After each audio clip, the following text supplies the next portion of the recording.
क्या देश को सुरक्षित रखना, देश का बॉर्डर सुरक्षित रखना, देश को दुश्मनों से सुरक्षित रखना ये सिर्फ सेना की जिम्मेदारी? बिल्कुल नहीं, सबका काम है। सबका काम है तो ये पाकिस्तान की भाषा क्यों बोलते हैं?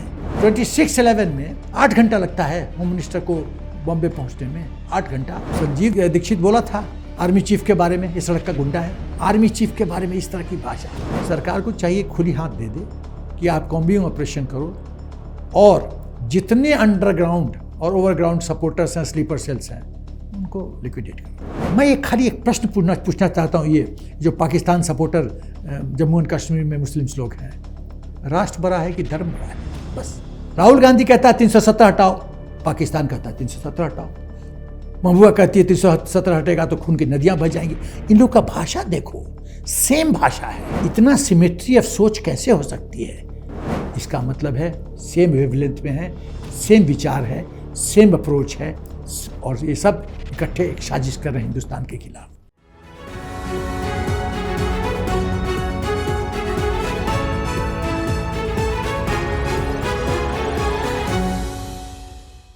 नमस्कार, कैपिटल टीवी में आपका स्वागत है। एक बार फिर चुनाव से पहले विपक्ष के नेताओं ने पाकिस्तान के प्रति अपने प्रेम का इजहार किया है। कांग्रेस के एक नेता हैं, बुझे हुए नेता चन्नी साहब, उन्होंने तो ये कह दिया जो जवान हमारा शहीद हुआ है आतंकियों से लड़ते हुए, उसको स्टंट बता दिया। और एक महान फारूक अब्दुल्ला है जो हिंदुस्तानियों को डरा रहे हैं, हिंदुस्तान की सरकार को डरा रहे हैं, हिंदुस्तान की फौज को डरा रहे हैं कि पाकिस्तान के हाथ में उन्होंने चूड़ियां नहीं पहन रखी है, उनके पास एटम बॉम्ब है जो हमारे ऊपर गिर सकता है। तो ये साफ साफ बताता है कि हिंदुस्तान का विपक्ष दिमाग से खाली हो चुका है। चुनाव से ठीक पहले इस तरह की बातें क्या सही भी है? जानने और समझने के लिए हमारे साथ मेजर एसपी सिन्हा साहब हैं। आपका बहुत बहुत स्वागत है। पॉलिटिक्स तो हम कम डिस्कस करेंगे, लेकिन जब इस तरह की बातें एक्स चीफ मिनिस्टर्स की तरफ से, चन्नी भी चीफ मिनिस्टर रहा है, फारूक अब्दुल्ला भी रहे हैं, ये बताइए कि इस तरह के बयान को सुनने के बाद सेना के लोगों को क्या लगता होगा? बहुत दर्द होता है, बहुत दुख होता है।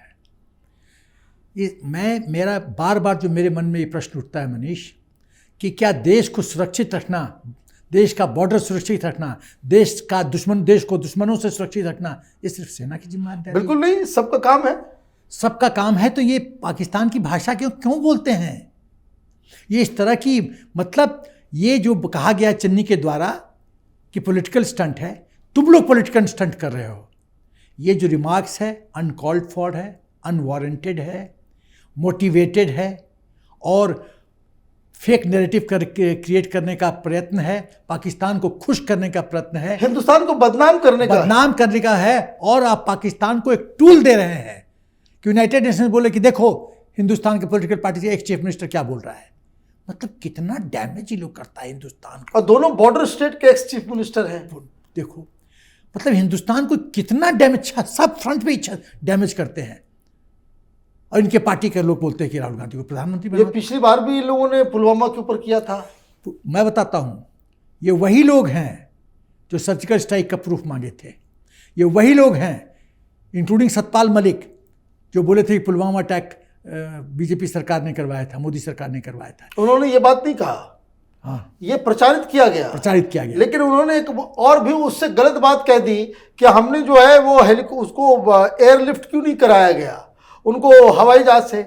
मुझे तो ये समझ में नहीं आता कि वो पत्रकारों से भी ये पूछना चाहिए, देश की जनता को, आजकल वो लोग सड़कों पे हैं, उनको पकड़ के पूछना चाहिए कि जिस देश के अंदर सेना अपनी सुरक्षा के लिए एयरलिफ्ट हो, जमीन से ना चले, वो देश क्या एकजुट रह पाएगा? या उस तरह की सेना के ऊपर लानत नहीं लोग भेजेंगे? किस तरह की बातें ये लोग कह रहे हैं और किस तरह से ये लोग बार बार इस तरह के सवाल को उठाते हैं? इनको जानना चाहिए कि जो ट्रुप डिप्लॉयमेंट होता है तो कई किलोमीटर्स के बाद ट्रूप्स डिसमाउंट करते हैं, गाड़ी से उतरते हैं, तो हेलीकॉप्टर से जंप करके उतरेंगे। ये बेवकूफ़ लोग हैं, इनको कुछ ज्ञान नहीं है, ये हवा में बात करते हैं। तो बालाकोट का खाली कबूतर मरा था, कोई नहीं मरा था। ये किस तरह की सोच रखने वाले लोग हैं? ये खाली कुछ पेड़ पत्ते गिरे थे, मतलब वो आउटराइट ये पाकिस्तान को सपोर्ट करते हैं। और तुष्टीकरण की, इस सबका कारण है तुष्टीकरण की राजनीति। 26/11 में 8 घंटा लगता है होम मिनिस्टर को बॉम्बे पहुंचने में, 8 घंटा।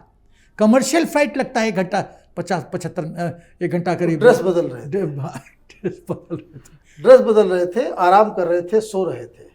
देश का होम मिनिस्टर यदि ऐसे सो रहा है तो देश की सुरक्षा का क्या होगा?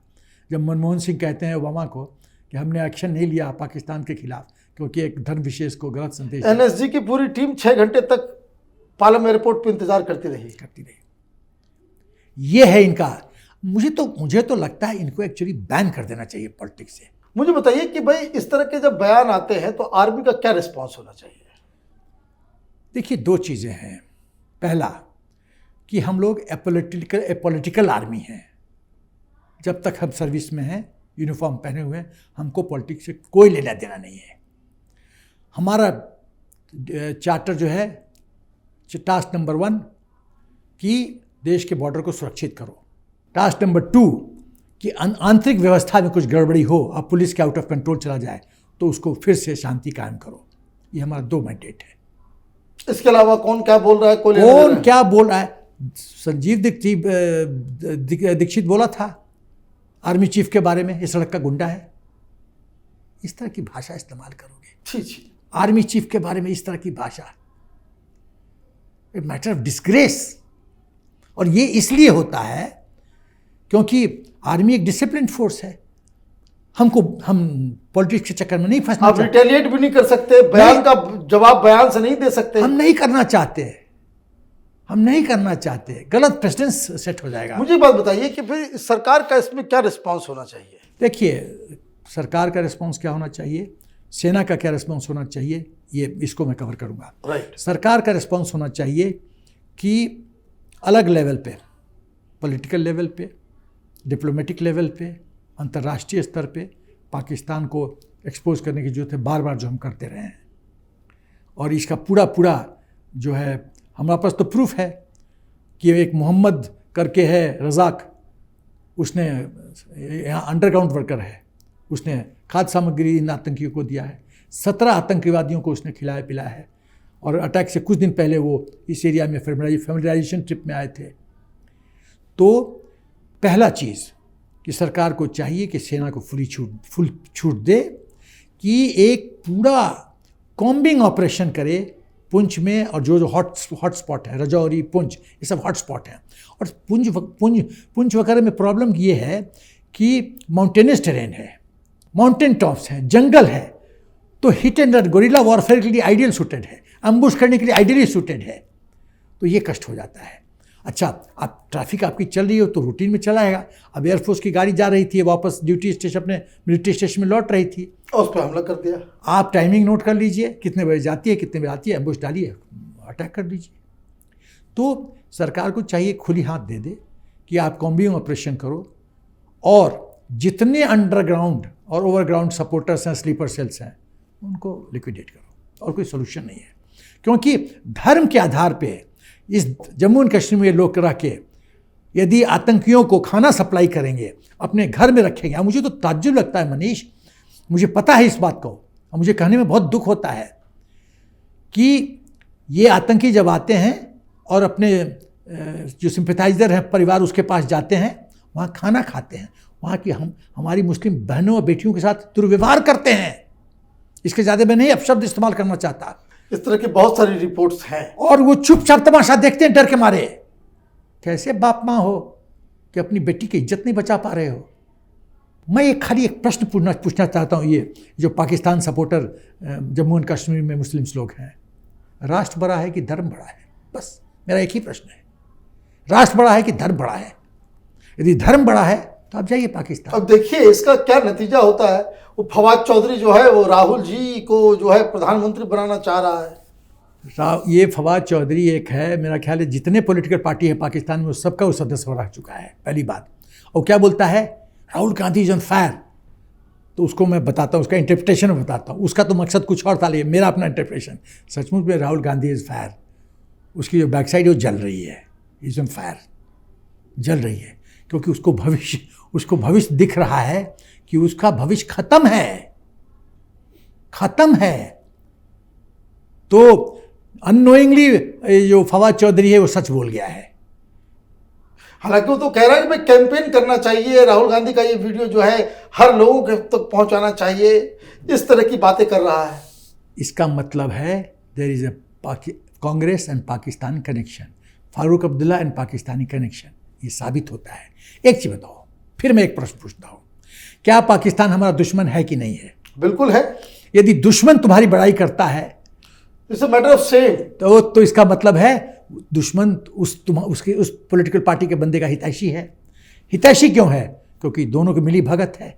तो दोनों मिली भगत है, दैट मीन्स ये पॉलिटिकल पार्टी का बंदा ये भी राष्ट्रद्रोही है, ये भी दुश्मन है देश का, इसमें डाउट क्या है?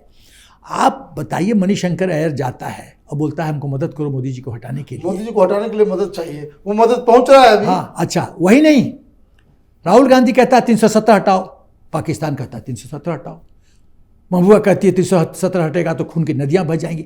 इन लोग का भाषा देखो, सेम भाषा है, सेम चीज है। इतना सिमेट्री ऑफ सोच कैसे हो सकती है? इसका मतलब है सेम वेवलेंथ में है, सेम विचार है, सेम अप्रोच है, और ये सब इकट्ठे एक साजिश कर रहे हैं हिंदुस्तान के खिलाफ। 26/11 में क्यों नहीं एक्शन लिया? मैं किसी का नाम नहीं लेना चाहता, क्या सच नहीं है कि महाराष्ट्र के बहुत महत्वपूर्ण पॉलिटिशियन दाऊद इब्राहिम को शेल्टर देता था? मेरा इशारा समझ गया होगा। ऐसे ऐसे लोग हैं। आप राजनीति करना चाहते हो, सत्ता में आना चाहते हो, तो गुड परफॉर्मेंस मॉडल पे आओ, एक अल्टरनेटिव मॉडल दिखाओ देश को कि हम आएंगे तो ये करेंगे, इंफ्रास्ट्रक्चर डेवलप करेंगे, बॉर्डर डेवलप करेंगे, लद्दाख में ऐसे कर देंगे, इतने मिलिट्री बेसिस बना लिए, ये मॉडल दिखाओ ना। तुम देखते हो 370 वापस ले आएंगे, ये कर देंगे। ये क्या सोच है? मेरे को लगता है एक थे ना कालिदास या कौन थे कि पेड़ पे बैठे हुए, जिसपे उसी पे अपना टहनी काट रहे थे। ये लोग अपने ही पाँव पे कुल्हाड़ी मार रहा है मनीष, मेरे को, आई एम कन्विंस्ड। इसका मतलब है, मेरा आखिरी सवाल, क्या इस तरह के जो बयान आते हैं रिस्पॉन्सिबल पॉलिटिकल लीडर्स के द्वारा, तो क्या ये कभी ऐसा लगता है कि भाई इससे हमारे जवानों का, हमारे ऑफिसर्स का मोरल जो है वो थोड़ा डाउन होता है? देखो, मैं ये कहूँगा कि पूरी तरह से अछूत हैं और प्रभाव नहीं पड़ता है तो गलत वक्तव्य होगा, खराब लगता है। लेकिन हम अपने ट्रुप्स को और ऑफिसर कैडर को एजुकेट करते रहते हैं। टेक इट लाइटली, चलता है। हमारा फोकस होना चाहिए दुश्मन पे, इसको छोड़ो, हम ये एजुकेट, ये ऐसे ही है, हाथी चले बाजार, हाँ, कुत्ता भूखे हजार, ठीक है। ये इस अप्रोच से आर्मी के ऑफिसर्स जो है, थोड़ी सी पीड़ा होती है, लेकिन उसको हम दरकिनार करते हैं। हमारा अर्जुन का था ना, तीर मतलब दृष्टि मछली के आंख का सेंटर पुतली, हमारी दृष्टि वो है, हमारी दृष्टि है चाइना, पाकिस्तान। हम इस दलदल में नहीं फंसना चाहते। आपका बहुत बहुत धन्यवाद। आपने बताया कि किस तरह से जब हिंदुस्तान के पॉलिटिकल क्लास की तरफ से इस तरह के घटिया बयान आते हैं तो उसका क्या इम्पैक्ट सेना के ऊपर होता है। आपका बहुत बहुत धन्यवाद। अगर आपको ये वीडियो पसंद आया तो आप इसे लाइक करें, शेयर करें और कैपिटल टीवी को सब्सक्राइब करें। धन्यवाद।